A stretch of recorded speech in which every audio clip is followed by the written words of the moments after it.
Bonjour à tous, donc normalement vous voyez cette vidéo dans le cadre de la newsletter qui va sortir le lundi 22 juillet.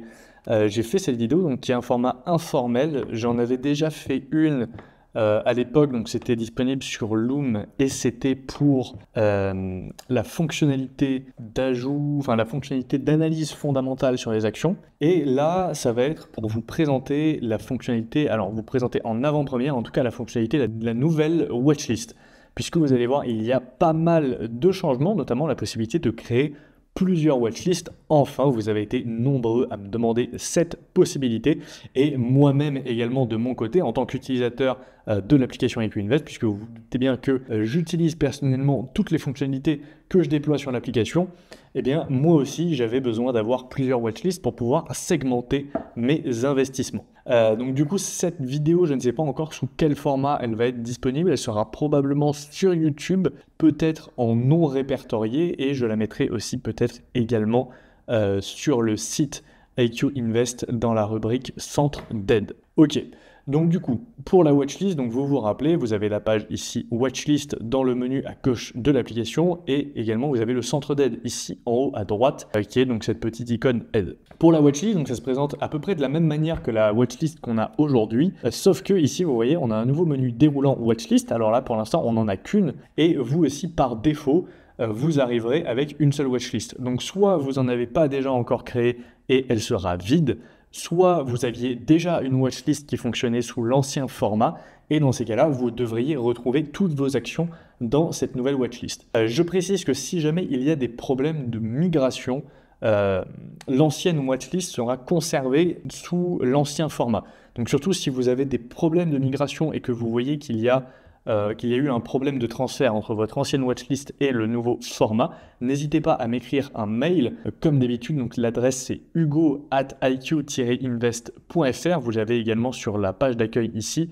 Pensez toujours ici, si jamais vous rencontrez un problème avec l'application, que vous avez un bug ou que vous avez une idée d'amélioration, surtout n'hésitez pas à m'envoyer un mail puisque l'application, vous le savez, est toujours en développement et donc il y a des améliorations continues à effectuer. Et c'est en me remontant les erreurs que je vais pouvoir les corriger au plus vite. Donc du coup, au niveau des watchlists, vous allez arriver ici et vous avez trois nouveaux boutons. Un bouton ajouter, un bouton modifier et un bouton supprimer.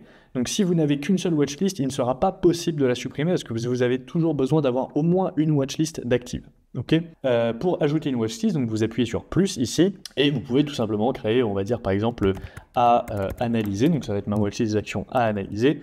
Je vais l'ajouter, hop, et elle va se créer ici dans le menu déroulant et pour l'instant elle est vide. Je peux également donc modifier cette watchlist, donc à analyser si je veux voilà, changer le nom, hop, on va le modifier ici et le nom va être changé. Donc là on va le remettre à analyser tout simplement. Je peux également les supprimer, alors là je vais pas le faire mais grosso modo donc ça va supprimer cette watchlist et je peux en ajouter autant que je veux.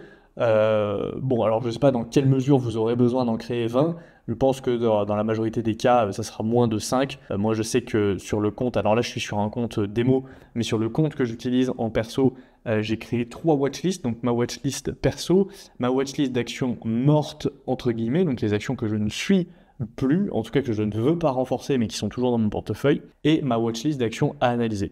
Mais de toute façon, je vous présenterai mes watchlists lors de la prochaine vidéo de portefeuille qui devrait arriver donc début août. À l'heure où j'enregistre cette vidéo, on est le jeudi 18 juillet d'ailleurs pour information.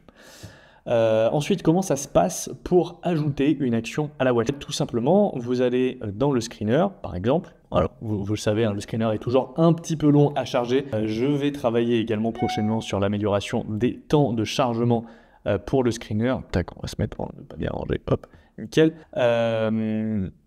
Donc je vais tout simplement en fait améliorer ce temps de chargement là. Il y a pas mal d'axes d'amélioration sur la rapidité et l'optimisation de l'application.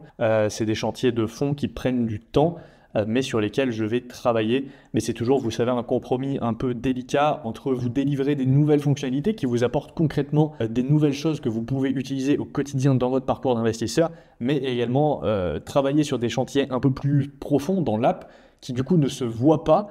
Et qui du coup ne vous apportent pas directement des bénéfices entre guillemets, mais qui permettent de préparer donc l'application à accueillir plus de fonctionnalités et également accueillir plus de trafic et être plus performante, tout simplement. Voilà, donc c'est juste pour dire que c'est juste un juste milieu à trouver entre ces deux optiques. Mais bref, vous avez été également nombreux à me demander d'ajouter les actions à la watchlist directement depuis le screener. Ça sera fait, ça arrivera en temps et en heure, je ne sais pas encore quand, mais c'est une fonctionnalité qui est assez complexe en fait à développer, plus complexe qu'il n'y paraît. Donc pour l'instant ça ne sera pas possible. Mais bref, par exemple on va aller sur l'action Amazon. Donc là on se retrouve ici sur l'action Amazon et vous voyez que le bouton en haut à droite ici a changé. Donc ce n'est plus ajouter à ma watchlist, c'est ajouter à. Quand on clique dessus, on va voir un menu déroulant. On va avoir un menu déroulant qui nous permet de sélectionner donc la watchlist dans laquelle on veut ajouter cette action. Je peux l'ajouter dans la watchlist à analyser par exemple. Et je peux aussi l'ajouter dans ma watchlist. Je peux tout à fait ajouter cette action dans toutes mes watchlists si j'ai envie. Donc là, en l'occurrence, si on retourne sur watchlist, hop, on voit que Amazon est bien ajouté dans ma watchlist, mais également qu'elle est bien ajoutée dans à analyser ici. Voilà, tout simplement. Donc ça, c'est le fonctionnement de la nouvelle watchlist. Donc vous pouvez les modifier, enfin les ajouter et les modifier ici en haut à droite. Alors attention à ne pas cliquer sur le bouton supprimer, hein. Alors je sais, hein, il faut que je rajoute vous savez, des fenêtres de confirmation sur les suppressions. C'est pas encore fait, ça va venir, vous inquiétez pas. J'ai beaucoup de choses à faire sur l'application, mais pareil, ça, je vais bosser dessus. Donc ça, c'est pour le fonctionnement de la watchlist, mais c'est pas tout. Parce qu'il y a également beaucoup d'autres ratios qui font leur apparition. Donc là, vous voyez, si je scrolle un peu, hop, vous voyez qu'on a pas mal de choses intéressantes. On va revenir sur l'évaluation du prix un peu plus tard, mais globalement, donc on retrouve le prix actuel de l'action. Voilà, tout simplement. La Fair Value Estimate, donc FVE, c'est Fair Value Estimate. Donc je pense que je ferai un glossaire aussi sur le site internet IQ Invest. Pareil, il faut que je m'attaque à ce chantier pour vous expliquer en fait rapidement à quoi correspondent tous les ratios. Mais dans cette vidéo, je vais tout vous expliquer, donc vous pouvez vous y référer si jamais vous avez des oublis. Donc Fair Value Estimate, donc c'est tout simplement le prix juste estimé de l'action. Diff Fair Value, c'est la différence entre le prix actuel et la Fair Value Estimate. Donc là, on voit qu'on a moins 44, donc ça veut dire que le prix actuel est plus cher de 44% par rapport à la Fair Value. En l'occurrence, ici, on est sur l'action Apple. Également, vous avez donc maintenant le PE ratio qui fait son apparition. Donc ça, c'est le PE ratio en temps réel et le PE ratio TTM.